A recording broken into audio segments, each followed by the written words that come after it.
Through dreary sodden days, the field sponged up the graying skies.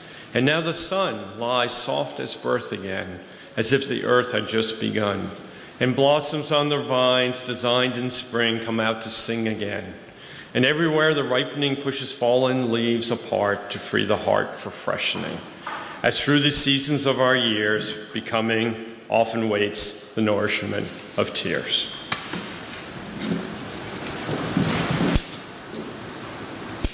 It's my pleasure to introduce Maggie Beaumont, our guest speaker today. Maggie has been a Unitarian Universalist and a Wiccan since 1998 and joined this congregation in 2014. She's former Dean of Students at Cherry Hill Seminary and a past board member of the Covenant of Unitarian Universalist Pagans. After a varied career in mechanical engineering, journalism, real estate, and adult education, she earned a master's degree in spiritual psychology and serves today as a hospice and hospital chaplain. Welcome, Maggie.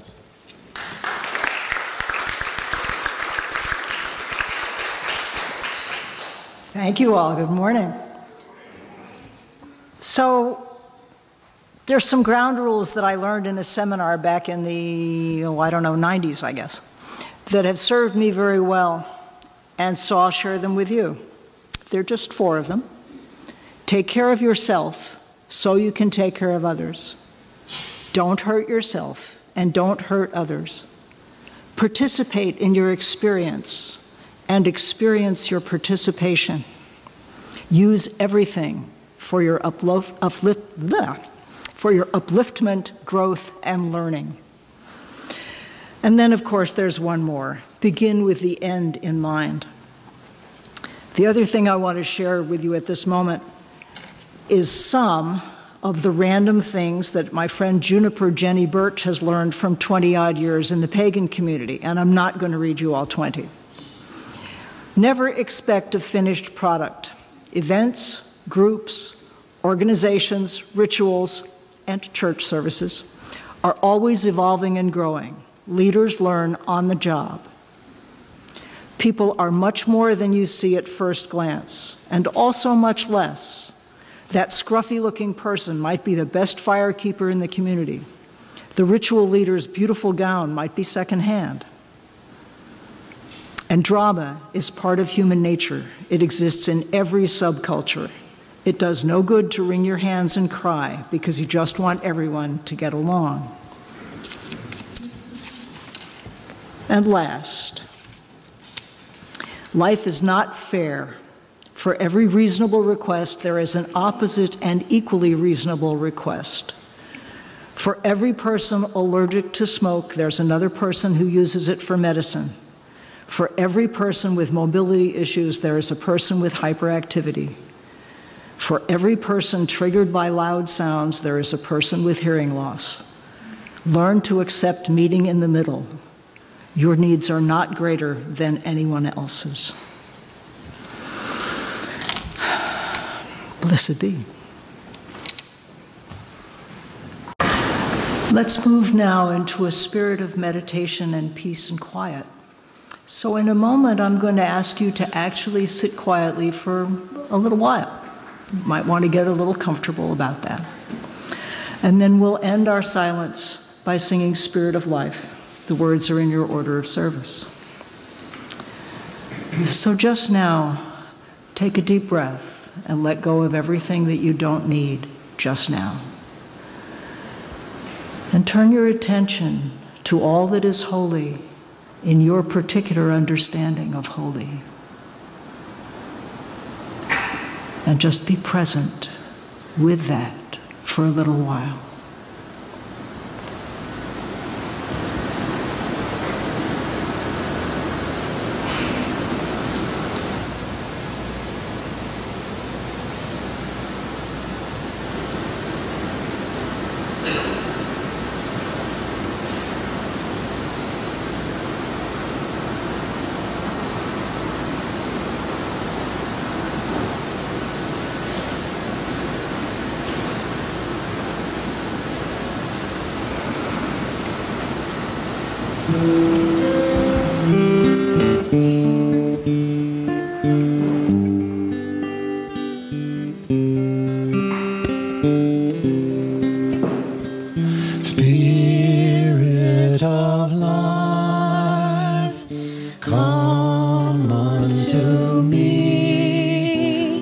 Sing in my heart all the stirrings of compassion. Blow in the wind, rise in the sea, move in the land, giving life the shape of justice. Roots hold me close, wings set me free. Spirit of life, come to me, come to me.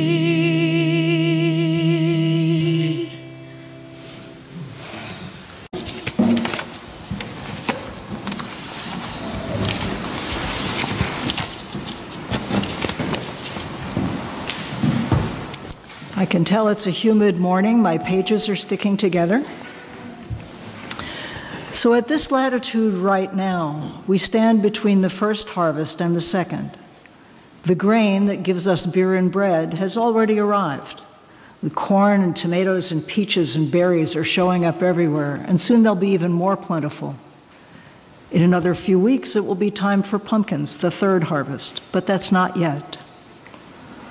Growing a crop requires paying a lot of attention to weather, to condition, to the chemistry of the soil, to pests, to planning ahead for various problems and issues that might arise or might not. Growing a crop requires doing things at the time that they're needed. You can't do them early, and you better not do them late. That's a kind of effort I personally find difficult. I'm more likely to sit back and enjoy the first 6 weeks of a 10-week class and then cram frantically for the exam. I won't ask if anybody here does the same. But those two processes are often framed as either or.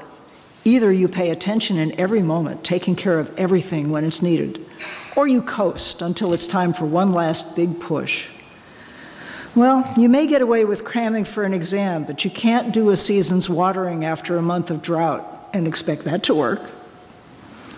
I think in most of our real lives, though, we're somewhere in between. Sometimes we take time off. Sometimes we engage in necessary self-care, which can look like pleasure, by the way. Other times we do the work that's most important, whatever that work looks like, and I don't just mean employment. And still other times we're working with total focus and accomplishing much, sometimes in an amazingly short time. For a lot of us, certainly for me, our ability to focus depends on our attitudes, big and small, what we think about what we're doing, and also how we understand our lives, how we see our place in the world, what we think about how the universe works. When I'm in fear, it looks like I don't have enough of anything. Time, money, food, energy, brain power, whatever. I feel like I have to pedal as fast as I can, and I'm still not getting anywhere. When I'm able to trust, it looks like I've got plenty of everything. Breath, memory, focus, coherence, friends, everything. I can feel like everything is easy. But most of the time, the accurate picture is somewhere in between. And a lot of the time, my attitudes are somewhere in between, too. I want to hold the attitude that is the most satisfying or the most productive, or the most useful for whatever it is I'm trying to do. But I notice my attitudes and emotions aren't the same from day to day. Maybe you have that experience, too. Everything in our lives is cyclical, even the things we think of as linear or directional. We've heard that it's better, or more blessed, to give than to receive. But it actually works better if we all do both. True story. A few years ago, a friend of mine was injured and needed significant help for several weeks for everything from rides and cooking to help getting dressed. My friend had a hard time asking for help, even with the assistance of the Caring and Sharing Committee in that congregation. Until one day, somebody thanked them while giving them a ride. Because, said the driver, the fact that you have asked for help and let me help you is making it easier for me to feel okay about asking for help after my surgery next week. When we focused on only giving, are we assuming that the other person is only allowed to receive? How would that feel to them? How would that feel to us? What would the harvest of such a thing be? Time is cycle too. The seasons come around in a year-long repeating cycle: summer, fall, winter, spring. Our lives take a longer cycle. We begin as helpless infants, dependent on our parents for sustenance and shelter. We grow to maturity with ever-expanding capabilities and interests. Most of us reach the peak of our physical powers in our 20s and 30s, the peak of our mental powers in our 40s and 50s, and the peak of our wisdom in our 70s or later. I'm still hoping. Inevitably, at some point, our physical ability declines, which is why I gave up my ice skates a couple of decades ago. Our mental abilities decline more slowly, but I think each of us knows someone or is someone who no longer remembers names well, who has forgotten whether they read the book or saw the movie or only heard about it from friends. Those jokes about senior moments didn't come from nothing. Until eventually, if we live so long, somewhere after 60 for most of us, and sometime before we reach 100 for nearly all of us, eventually we become dependent on others for sustenance, shelter, safety, a cycle, and one in which sometimes we receive, sometimes we give, sometimes we feel powerful, and sometimes we feel weak. Occasionally, all of those at the same time. In the farm life of so many of our ancestors, and some of us now, we observe plenty of cycles: plowing, planting, cultivating, weeding, watering, harvesting. What about celebrating? Do we always remember to celebrate? I don't know about you, but my grandmother used to talk about the harvest parties that her grandmother would host. But nowadays, well, in my family of origin, in my nuclear family of origin, celebration was often left out. We celebrated calendar events, but it was considered egotistical to celebrate achievement or to congratulate ourselves on a job well done. The right reply to any praise was, "Aw shucks," or "it was nothing." And yet, celebration is a natural part of the achievement cycle, and one we would do well to honor and, well, celebrate. We need to receive our joy, not just step quickly past it to the next chore. What can we celebrate just now in the harvest of our lives at just this moment? As members of USG, we can celebrate the arrival of a new director of spiritual development. We can celebrate the recent ordinations of 2 ministers who served our congregation during their training years. We can celebrate the start of our elevator project at long last. As members of the broader UUA, we can celebrate the participation of UUs from around the country in the efforts to help the families lately separated at our southern border, as Sarah was telling us before.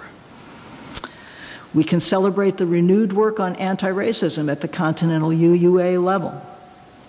But notice what happens when we talk about those things.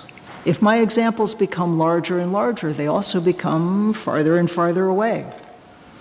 They become a little more ambiguous, each celebration colored by all the messiness that is still with us. Now, some of us want to apologize for the crimes committed by our ancestors while ignoring the aggressions and microaggressions we commit day to day in our own lives. And yet, the work of giving and receiving, of apology and forgiveness, of expressing gratitude and meeting challenge is best done in person, a lesson I have had to keep learning.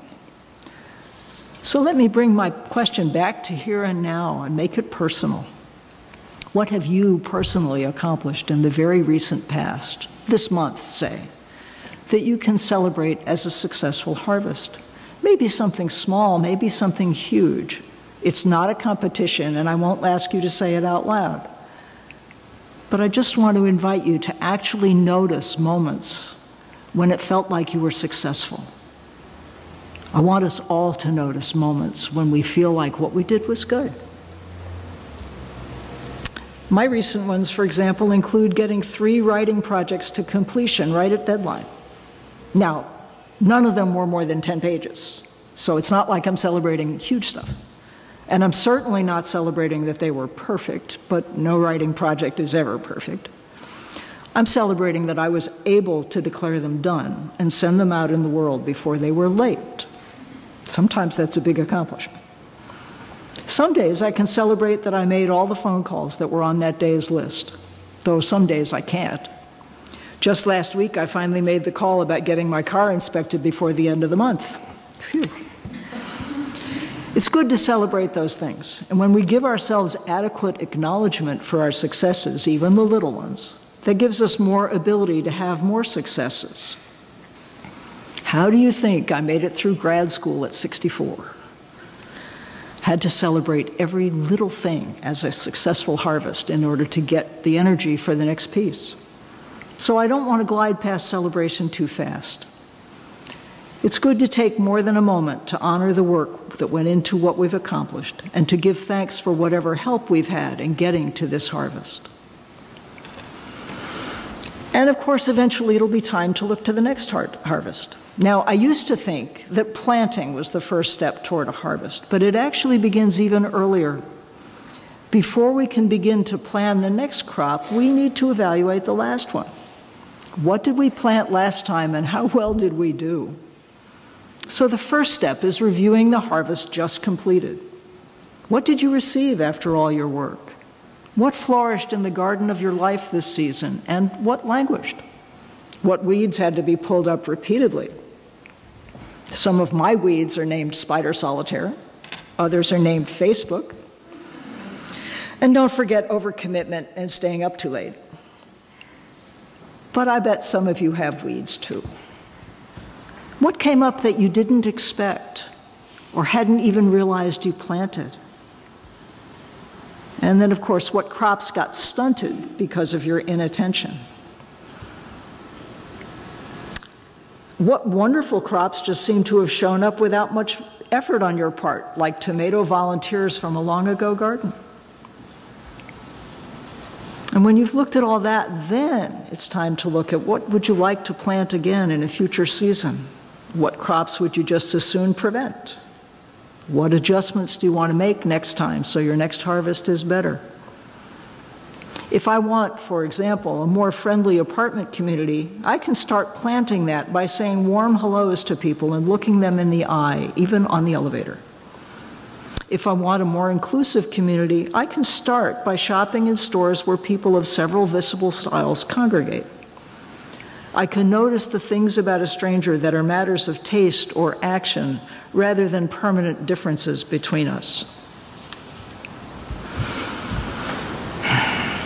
And my favorite example of that one is when I was an engineer in the 70s, and I was the only woman in the department, and guys would compliment each other on a machinery installation or a design or a timetable, and they would compliment me on my eyes or my butt, the differences between us.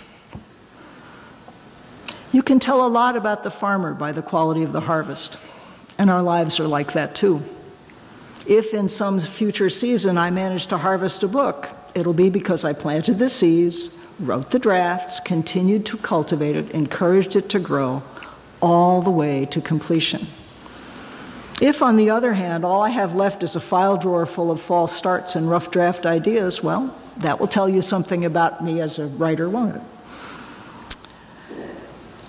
I've been studying consent culture lately, anti-racism, gender equality, patient autonomy. Some of you will recognize all of those, some of you recognize only one or two. One thing they all have in common is that we notice that whatever culture is dominant in the room tends to center itself and mark out some participants as other. But othering people is always damaging. I want to be able to talk about and write about sex and love, race, gender, age, ability, and religion from a place of true neutrality, allowing for everyone's experience to be equally seen, noted, appreciated, and valued.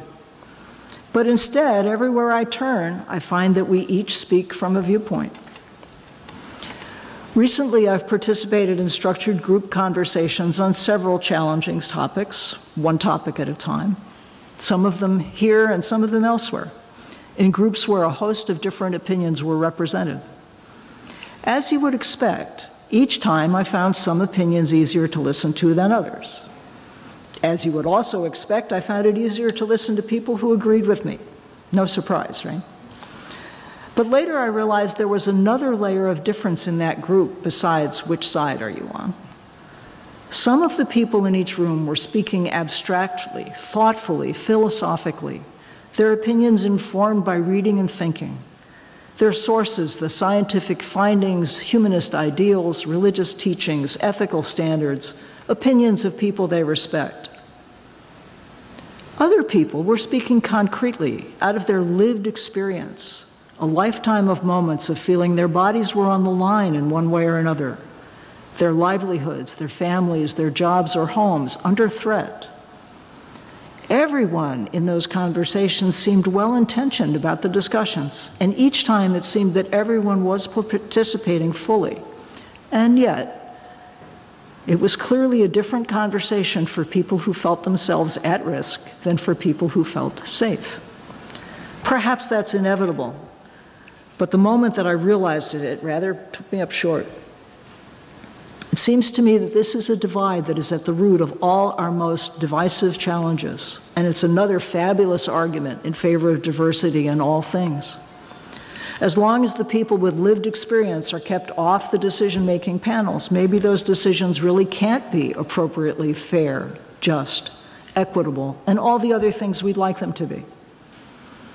And that's equally true if they're unrepresented because of accident or convenience, as it is if they're unrepresented because some group calling itself we has kept some group calling them off.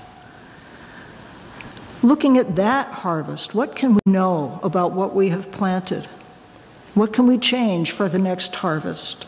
Now, I'm not addressing that to us as a body, though of course thinking as a body is useful too, but I'm really addressing that to each of us. What can I know about what I have planted, given that that's the harvest and it's in my world? What can I change? What am I willing to give? What am I willing to give up? And what am I willing to receive?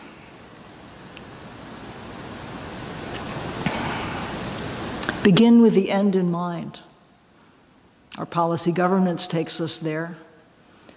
And so I want to look ahead to the end that I would seek, which would be fair, just, equitable for everybody. There's a move in the UUA to broaden that from humans to everybody. I'll go with that. And I think each of us has to start with where we are, wherever that is. I never know how to end a sermon, so today I'll take the advice I've recently heard about what to say when you don't know what to say. I'm sorry the sermon hasn't been perfect. I forgive you for whatever thoughts you have that were critique. I thank you for listening. I love you. Go in peace. Blessed be.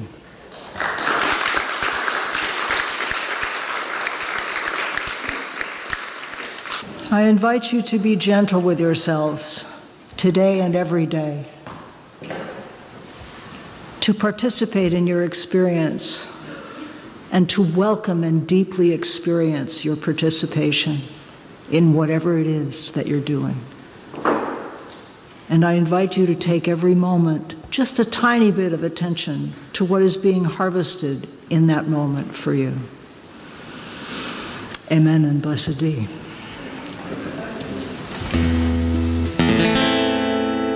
They say the tree of lovin' shine on me again.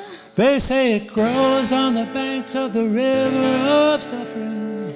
Shine on me again. And weave me the sunshine out of the falling rain. Weave me the hope of a new tomorrow. Fill my cup again. Stay with us and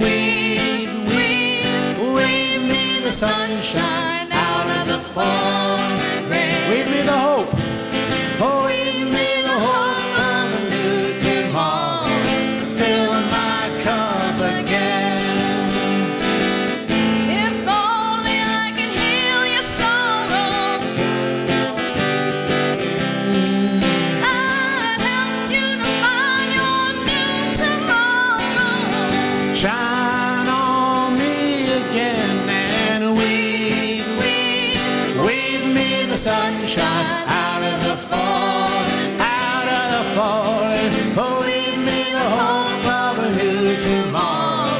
Fill my cup again. Well, I've seen the steel and the concrete crumble. Shine on me again. The proud and the mighty have all been stumbled. Shine on me again. And weave me the sunshine out of the falling, out of the falling. Oh, weave me the hope of a new tomorrow. Fill my cup again. Only you can climb that mountain. Shine